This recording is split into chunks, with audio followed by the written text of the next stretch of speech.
ভারতকে স্পষ্ট ভাষায় বলতে চাই, যারা আমার দেশের সার্বভৌমত্বকে বিশ্বাস করে না, যারা আমার দেশের সম্ভাবনাকে বিশ্বাস করে না, যারা ভোটাধিকারকে বিশ্বাস করে না, মানবাধিকারকে বিশ্বাস করে না, যারা এই দেশের সন্তানদেরকে বিশ্বাস করে না, আপনারা যেহেতু তাদেরকে আশ্রয় প্রশ্রয় দিচ্ছেন, কথা স্পষ্ট করে বলে দিতে চাই, ভারতের যারা সেপারেটিস্ট আছে বাংলাদেশে আমরা তাদেরকে আশ্রয় প্রশ্রয় দিয়ে যে সেভেন সিস্টার রয়েছে সেটাকে বাংলাদেশ থেকে ভারত থেকে আলাদা করে দেব।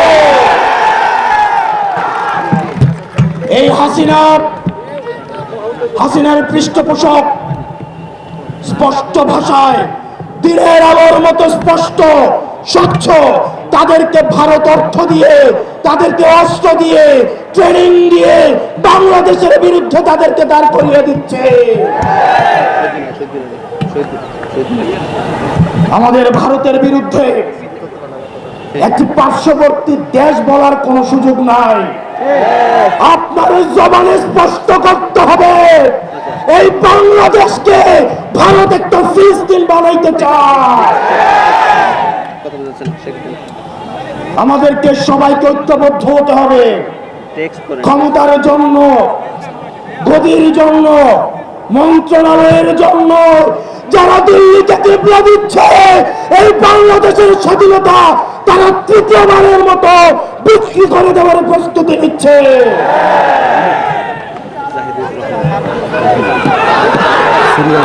প্রিয় মুক্তিকামী জনতা, আপনার আমার মৃত্যু এই নির্বাচন কমিশনের কাছে কেবলমাত্র একটি সংখ্যা। অথর্ব নির্বাচন কমিশন বলে হাদির মৃত্যু নাকি একটি বিচ্ছিন্ন ঘটনা। এই স্পাইনলেস মেরুদণ্ডবিহীন ইলেকশন কমিশনার আমরা এমন একটি বিচ্ছিন্ন ঘটনা তোমার সাথে যেন ঘটে যদি অপেক্ষায় থাকলাম। ইলেকশন কমিশনার কাদের প্রেসক্রিপশনে নিয়োজিত, কারা তাকে নিয়োগ করেছে, এরকম ইলেকশন কমিশন আজকে যদি চলে যায়, যে লাইন ধরবে ইলেকশন কমিশন হওয়ার জন্য শাহবাগ থেকে শহীদ মিনার পর্যন্ত যোগ্য ইলেকশন কমিশনার খুঁজে পাওয়া যাবে। কিন্তু আমার ভাই হাদি যে অনন্তকালের উদ্দেশ্যে যাত্রা করেছে, আমার ভাই হাদিকে আর খুঁজে পাওয়া যাবে না। প্রিয় মুক্তিকামী সংগ্রামী জনতা, আপনারা জানেন আমাদের দেশের এক শ্রেণীর আওয়ামী লীগ রয়েছে, তারা শিক্ষক পরিচয়ে বিশ্ববিদ্যালয়গুলোতে কার্যক্রম পরিচালনা করে, যারা টকশোজীবী নামে হচ্ছে টেলিভিশনগুলোতে হত্যার বৈধতা উৎপাদন করে, যারা নাট্যকর্মী পরিচয়ে, যারা নাটক সিনেমাতে আমাদের মতো সংগ্রামী মানুষের মৃত্যুর বৈধতা উৎপাদন করে, এই বিশ্ববিদ্যালয়ে নীল দলের যে ৫টা শিক্ষকরা রয়েছে তাদেরকে ধরে ধরে এই বিশ্ববিদ্যালয় থেকে বের করে দিতে হবে। এই নাটক সিনেমা থেকে আওয়ামী মুজিবের ৫টা এসব শিল্পকর্মীদেরকে দেশ থেকে বের করে দিয়ে ভারতে পাঠিয়ে দিতে হবে।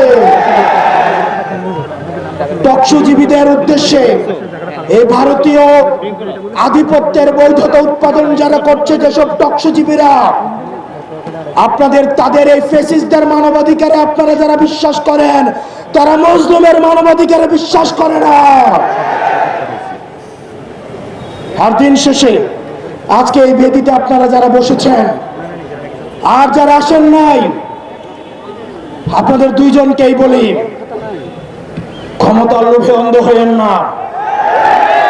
আজকে যদি আমার বুকে গুলি লাগে, আমি জানি এই ধরনের একটা প্রোগ্রাম হবে, এসে বক্তৃতা দিবেন, তারপর চলে গিয়ে আবার হচ্ছে সিট নিয়ে নেগোসিয়েশন করবেন।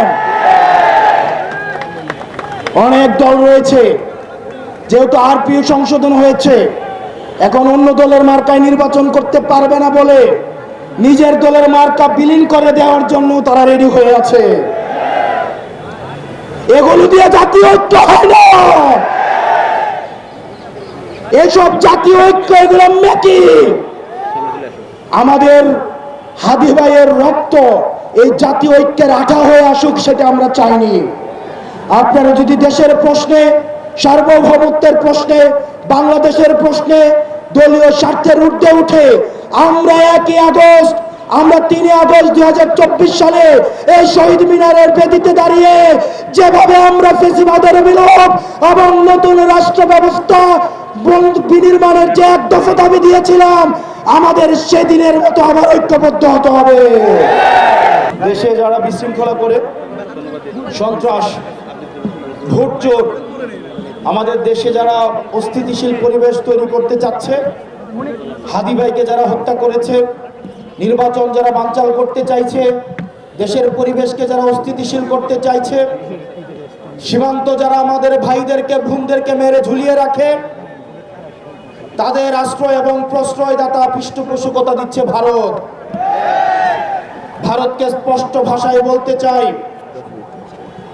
যারা আমার দেশের সার্বভৌমত্বকে বিশ্বাস করে না, যারা আমার দেশের সম্ভাবনাকে বিশ্বাস করে না, যারা ভোটাধিকারকে বিশ্বাস করে না, মানবাধিকারকে বিশ্বাস করে না, যারা এই দেশের সন্তানদেরকে বিশ্বাস করে না, আপনারা যেহেতু তাদেরকে আশ্রয় প্রশ্রয় দিচ্ছেন, কথা স্পষ্ট করে বলে দিতে চাই, ভারতের যারা সেপারেটিস্ট আছে বাংলাদেশে আমরা তাদেরকে আশ্রয় প্রশ্রয় দিয়ে যে 7 সিস্টার রয়েছে সেটাকে বাংলাদেশ থেকে, ভারত থেকে আলাদা করে দেব।